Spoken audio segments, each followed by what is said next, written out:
بسم اللہ الرحمن الرحیم۔ جہاد فی سبیل اللہ میں مال خرچ کرنا۔ حضرت ابو بکر رضی اللہ عنہ کا مال خرچ کرنا۔ حضرت اسماء رضی اللہ عنہ فرماتی ہیں، جب حضور اقدس صلی اللہ علیہ وسلم مکہ سے ہجرت کے لیے روانہ ہوئے اور حضرت ابو بکر رضی اللہ عنہ بھی آپ کے ساتھ روانہ ہوئے تو حضرت ابو بکر رضی اللہ عنہ نے اپنے ساتھ اپنا سارا مال 5000 یا 6000 درہم جتنا بھی تھا سارا لے لیا اور لے کر حضور اقدس صلی اللہ علیہ وسلم کے ساتھ چلے گئے۔ پھر ہمارے دادا حضرت ابو قحافہ رضی اللہ عنہ ہمارے گھر آئے، ان کی بینائی جا چکی تھی۔ انہوں نے کہا، اللہ کی قسم، میرے خیال میں تو ابو بکر تم لوگوں کو جانے کے صدمے کے ساتھ مال کا صدمہ بھی پہنچا گئے ہیں، یعنی خود تو وہ گئے ہی ہیں، میرا خیال یہ ہے کہ وہ مال بھی سارا لے گئے ہیں اور تمہارے لیے کچھ نہیں چھوڑا ہے۔ میں نے کہا، دادا جان، ہرگز نہیں، وہ تو ہمارے لیے بہت کچھ چھوڑ کر گئے ہیں۔ اور میں نے چھوٹی چھوٹی پتھریاں لے کر گھر کے اس طاق میں رکھ دیں جس میں حضرت ابو بکر اپنا مال رکھا کرتے تھے۔ اس زمانے میں درہم و دینار چھوٹی پتھریوں کی طرح ہوتے تھے، لہذا درہم و دینار کی سائز کی پتھریاں رکھی ہوں گی۔ پھر میں نے ان پتھریوں پر ایک کپڑا ڈال دیا۔ پھر میں نے اپنے دادا جان کا ہاتھ پکڑ کر ان سے کہا، اے دادا جان، اپنا ہاتھ اس مال پر رکھیں۔ چنانچہ انہوں نے اپنا ہاتھ اس پر رکھا۔ وہ یہ سمجھے کہ یہ درہم و دینار ہی ہیں تو انہوں نے کہا، کوئی بات نہیں، اگر وہ تمہارے لیے اتنا مال چھوڑ گئے ہیں تو انہوں نے اچھا کیا، اس سے تمہارا گزارا ہو جائے گا۔ حضرت اسماء کہتی ہیں، اللہ کی قسم، انہوں نے ہمارے لیے کچھ نہیں چھوڑا تھا، لیکن میں نے یہ کام بڑے میاں یعنی دادا جان کی تسلی کے لیے کیا تھا۔ اور یہ پہلے گزر چکا ہے کہ حضرت ابو بکر رضی اللہ عنہ نے غزوہ تبوک میں اپنا سارا مال جو کہ 4000 درہم تھا خرچ کیا تھا۔ حضرت عثمان بن عفان رضی اللہ عنہ کا مال خرچ کرنا۔ حضرت عبد الرحمن بن خباب سلمی رضی اللہ عنہ فرماتے ہیں، نبی کریم صلی اللہ علیہ وسلم نے بیان فرمایا اور جیش عسرا یعنی غزوہ تبوک میں جانے والے لشکر پر خرچ کرنے کی ترغیب دی تو حضرت عثمان بن عفان رضی اللہ عنہ نے کہا، کجاوے اور پالان سمیت 100 اونٹ میرے ذمے ہیں، یعنی میں دوں گا۔ پھر حضور اقدس صلی اللہ علیہ وسلم ممبر سے ایک سیڑھی نیچے تشریف لائے اور پھر خرچ کرنے کی ترغیب دی تو حضرت عثمان نے پھر کہا، کجاوے اور پالان سمیت اور 100 اونٹ میرے ذمے ہیں۔ حضرت عبد الرحمن رضی اللہ عنہ کہتے ہیں، میں نے حضور اقدس صلی اللہ علیہ وسلم کو دیکھا کہ حضرت عثمان کی اتنے زیادہ خرچ کرنے پر بہت خوش ہیں اور خوشی کی وجہ سے ہاتھ کو ایسے ہلا رہے ہیں جیسے تعجب و حیرانی میں انسان ہلایا کرتا ہے۔ اس موقع پر عبد الصمد راوی نے سمجھانے کے لیے اپنا ہاتھ باہر نکال کر ہلا کر دکھایا اور حضور صلی اللہ علیہ وسلم فرما رہے ہیں کہ اگر اتنا زیادہ خرچ کرنے کے بعد عثمان کوئی بھی نفل عمل نہ کرے تو ان کا کوئی نقصان نہیں ہوگا۔ بیہقی کی روایت میں یہ ہے کہ حضور اقدس صلی اللہ علیہ وسلم نے 3 مرتبہ ترغیب دی اور حضرت عثمان نے کجاوے اور پالان سمیت 300 اونٹ اپنے ذمے لیے۔ حضرت عبد الرحمن کہتے ہیں، میں اس وقت موجود تھا جب حضور اقدس صلی اللہ علیہ وسلم ممبر پر یہ فرما رہے تھے، اتنا خرچ کرنے کے بعد یا فرمایا آج کے بعد عثمان کا کسی گناہ سے نقصان نہیں ہوگا۔ حضرت عبد الرحمن بن سمرہ رضی اللہ عنہ فرماتے ہیں، جب حضور اقدس صلی اللہ علیہ وسلم جیش عسرا یعنی غزوہ تبوک کے لشکر کو تیار کر رہے تھے تو حضرت عثمان رضی اللہ عنہ حضور اقدس صلی اللہ علیہ وسلم کے پاس 1000 دینار لے کر آئے اور لا کر حضور صلی اللہ علیہ وسلم کی جھولی میں ڈال دیے۔ حضور اقدس صلی اللہ علیہ وسلم ان دیناروں کو الٹتے پلٹتے جا رہے تھے اور یہ کہتے جا رہے تھے، آج کے بعد عثمان جو بھی گناہ صغیرہ یا خلاف اولا کام کریں گے تو اس سے ان کا کوئی نقصان نہیں ہوگا۔ یہ بات آپ نے کئی مرتبہ فرمائی۔ ابو نعیم نے یہی روایت حضرت ابن عمر رضی اللہ عنہما سے نقل کی ہے۔ اس میں یہ مضمون ہے کہ حضور اقدس صلی اللہ علیہ وسلم نے فرمایا، اے اللہ، عثمان کے اس کارنامے کو نہ بھولنا اور اس کے بعد عثمان کوئی نیکی کا کام نہ کریں تو اس سے ان کا نقصان نہیں ہوگا۔ حضرت حذیفہ بن یمان رضی اللہ عنہ فرماتے ہیں، حضور اقدس صلی اللہ علیہ وسلم نے حضرت عثمان رضی اللہ عنہ کے پاس جیش عسرا کی مدد کے لیے پیغام بھیجا تو حضرت عثمان نے 10,000 دینار حضور اقدس صلی اللہ علیہ وسلم کے پاس بھیجے۔ لانے والے نے وہ دینار حضور صلی اللہ علیہ وسلم کے سامنے ڈال دیے۔ حضور اقدس صلی اللہ علیہ وسلم اپنے سامنے ان دیناروں کو اوپر نیچے الٹنے پلٹنے لگے اور حضرت عثمان کے لیے دعا کرنے لگے، اے عثمان، اللہ تیری مغفرت فرمائے، اور جو گناہ تم نے چھپ کر کیے اور علی اعلان کیے اور جو تم نے مخفی رکھے اور جو گناہ تم سے قیامت تک ہوں گے، اللہ ان سب کو معاف فرمائے۔ اس عمل کے بعد عثمان کوئی بھی نیک عمل نہ کرے تو کوئی پرواہ نہیں، انسان جب مرتا ہے تو اس کی قیامت قائم ہو جاتی ہے۔ اس لیے مطلب یہ ہے کہ عثمان سے مرتے دم تک جتنے گناہ ہوں گے اللہ انہیں معاف کرے۔ حضرت عبد الرحمن بن عوف رضی اللہ عنہ فرماتے ہیں جب حضرت عثمان بن عفان رضی اللہ عنہ نے حضور اقدس صلی اللہ علیہ وسلم کو جیش عسرہ کی تیاری کے لیے سامان دیا اور 700 سوقیہ سونا لا کر دیا، اس وقت میں بھی وہاں موجود تھا۔ حضرت قتادہ رضی اللہ عنہ فرماتے ہیں حضرت عثمان رضی اللہ عنہ نے غزوہ تبوک میں 1000 سواریاں دیں جن میں 50 گھوڑے تھے۔ حضرت حسن رحمۃ اللہ علیہ کہتے ہیں غزوہ تبوک میں حضرت عثمان رضی اللہ عنہ نے 950 اونٹنیاں اور 50 گھوڑے دیے تھے، یا یہ کہا 970 اونٹنیاں اور 30 گھوڑے دیے تھے۔ اور یہ پہلے گزر چکا کہ غزوہ تبوک میں حضرت عثمان رضی اللہ تعالیٰ عنہ نے 1/3 لشکر کو ان کی ضرورت کا سامان دیا تھا، یہاں تک کہ کہا جاتا تھا کہ 1/3 لشکر کی ضرورت کی ہر چیز انہوں نے مہیا کی تھی۔ حضرت عبد الرحمن بن عوف رضی اللہ عنہ کا مال خرچ کرنا۔ حضرت انس رضی اللہ عنہ فرماتے ہیں کہ حضرت عائشہ رضی اللہ عنہا اپنے گھر میں تھیں کہ انہوں نے مدینہ میں ایک شور سنا۔ انہوں نے پوچھا کہ یہ کیا ہے؟ لوگوں نے بتایا کہ عبد الرحمن بن عوف کا تجارتی قافلہ ملک شام سے ضرورت کی ہر چیز لے کر آ رہا ہے۔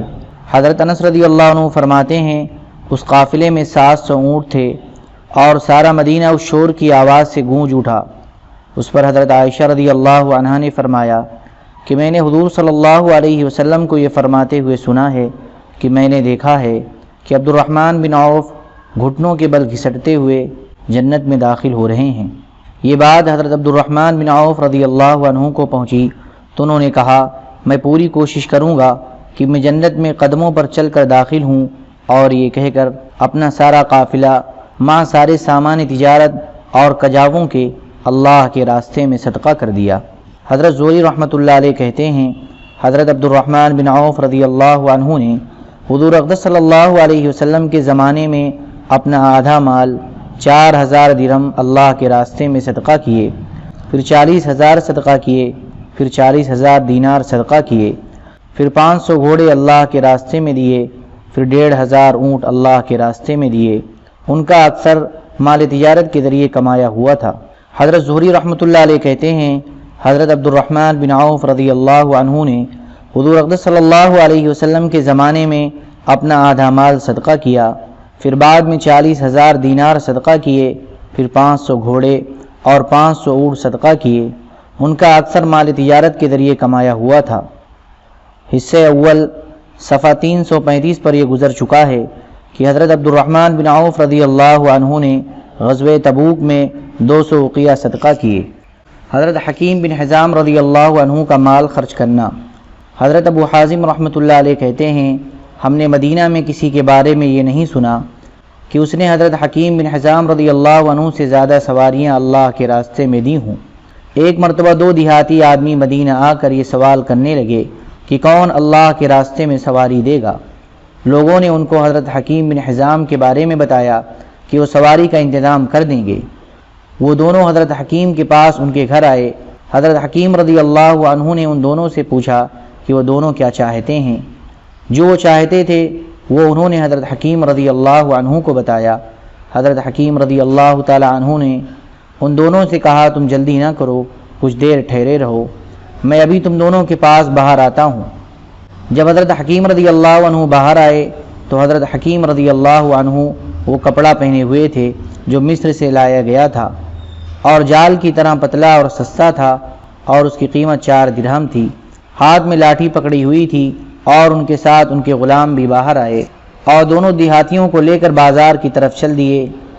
چلتے چلتے جب وہ کسی کوڑے کرکٹ کے پاس سے گزرتے اور اس میں ان کو کپڑے کا کوئی ایسا ٹکڑا نظر آتا جو اللہ کے راستے میں دیے جانے والے اونٹوں کے سامان کی مرمت میں کام آ سکتا ہو تو اسے اپنی لاٹھی کے کنارے سے اٹھاتے اور اسے جھاڑتے، پھر اپنے غلاموں سے کہتے اونٹوں کے سامان کی مرمت کے لیے اسے رکھ لو۔ حضرت حکیم اس طرح ایک کپڑا اٹھاتے رہے کہ ان میں سے ایک دیہاتی نے اپنے ساتھی سے کہا تیرا ناس ہو، ان سے ہماری جان چھڑاؤ، اللہ کی قسم ان کے پاس تو صرف کوڑے سے اٹھائے ہوئے چیتھڑے ہی ہیں، یہ ہمیں سواری کے جانور کیسے دے سکیں گے؟